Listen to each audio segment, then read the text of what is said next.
All right, I've got a couple big announcements for you guys. Number one, PFF's player prop tool is now available on the web for all PFF Plus subscribers. And number two, PFF Plus is 40% off right now. If you use the promo code BLACKFRIDAY, you get all of the same data, grades, and analytics that all 32 NFL teams use, all 136 FBS teams use. As well, you get access to our 2026 NFL mock draft simulator, that world-class player prop tool that can help you nail all of your bets, and of course, the best fantasy football tools on the planet as well. Again, 40% off PFF Plus right now when you use the promo code BLACKFRIDAY. Duke beating Wake Forest 49-32, and because SMU lost to Cal, 7-5 Duke is going to Charlotte for the ACC championship games. Go over the highest grade players, starting off with the Blue Devils. Highest grade player for Duke was Brian Parker II, the offensive tackle, 80.6. Mekhi Jones, the safety, 78.6. Nate Shepard, the running back, 77.2. Jaden Francois, the safety, 76.7. Aaron Hall, the D tackle, 74. Darian Mensah, 69.6. For Wake Forest, their highest grade player was actually Robbie Ashford. What a performance by him. A career-high 90.4 grade for him. Sawyer Racanelli, 77.2. Langston Hardy, the edge rusher, 75.9. Melvin Ciani, 73.3. Then you had wide receiver Carlos Hernandez, 72.2. Karen Prunty, 68.4 the corner. Dalton, what told the story in this game? I tried to find some other things on this, but I think we agree. On both sides, it's turnovers. Wake Forest, 4 turnovers. Duke didn't have any. I'll get more on their side in a minute. But Duke had 2 touchdowns directly off of those turnovers. There was also a fumbled snap from Wake Forest that led to a turnover on downs. There was a 20-yard punt that might as well be a turnover at that point. They gave Duke another short field for a touchdown. Duke had 4 drives in this game, 4 touchdown drives that they only needed 35 yards or less to score. I mean, you just can't give a good offense and a really good offense in Duke when they're playing clean football that short of fields consistently, right? And Wake Forest offense outside of the turnovers was really good. They created a lot of explosive plays in this game. I think was it 20 explosive plays I saw they put up in this game on Wake Forest on offense, but turnovers will kill you, short fields will kill you. And Duke, look, we've talked about this a lot. Turnovers have been the story all year. In their 7 wins, Max, they've turned the ball over 1 time. And that was in the first game of the year against Elon, all right? So think about that. 6 games since then, no turnovers in those wins. 5 losses, 11 turnovers. Duke's pretty simple, actually, for as much talent as they have and everything like that. If they turn the ball over, they're going to lose. If they don't, they're going to win. They won the turnover battle decisively here. There's really nothing else about it here. Wake Forest did a lot right in this game, but the big mistakes that they made were way too big for them to overcome. Yeah, that's exactly my stat to tell the story too, is turnovers in this one. Because like you mentioned, in nearly every single one of Duke's losses this year, Duke shot themselves in the foot, and they could have won almost every one of those games too, but their turnovers and their mistakes are why they lost. It was the opposite in this game because Wake Forest turned the ball over 4 times. Duke had 0.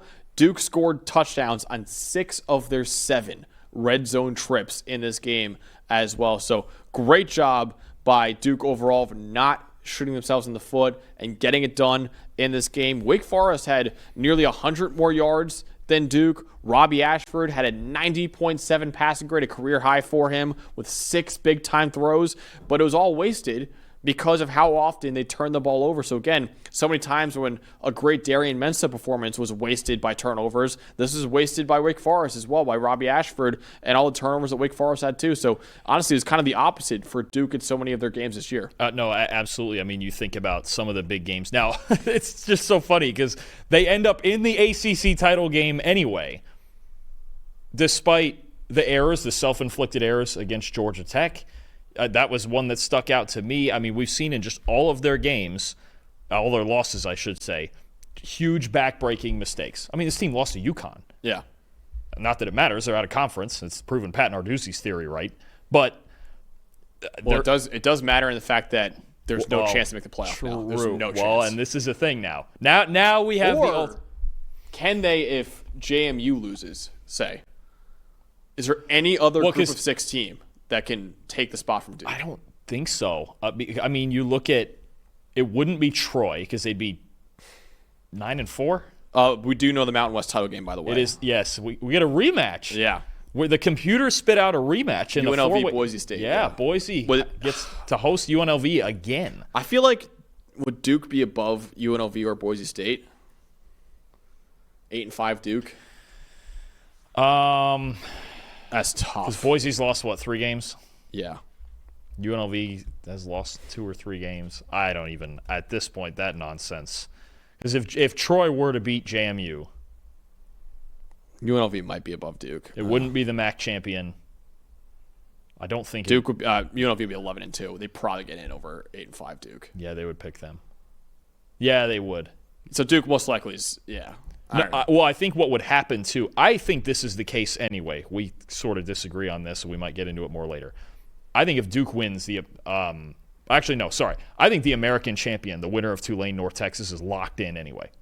I think that's by the committee's ranking. Yeah, I don't know if I would say that yet. Especially if it's Tulane. If Tulane wins, they're already the highest ranked one, and they might get maybe this is a week where North Texas gets ranked. That's another bit of suspense. Is will North Texas and/or James Madison get ranked in the back end there? And it's clear that Tulane will be higher than them anyway, which I think is right. I have no issue with that.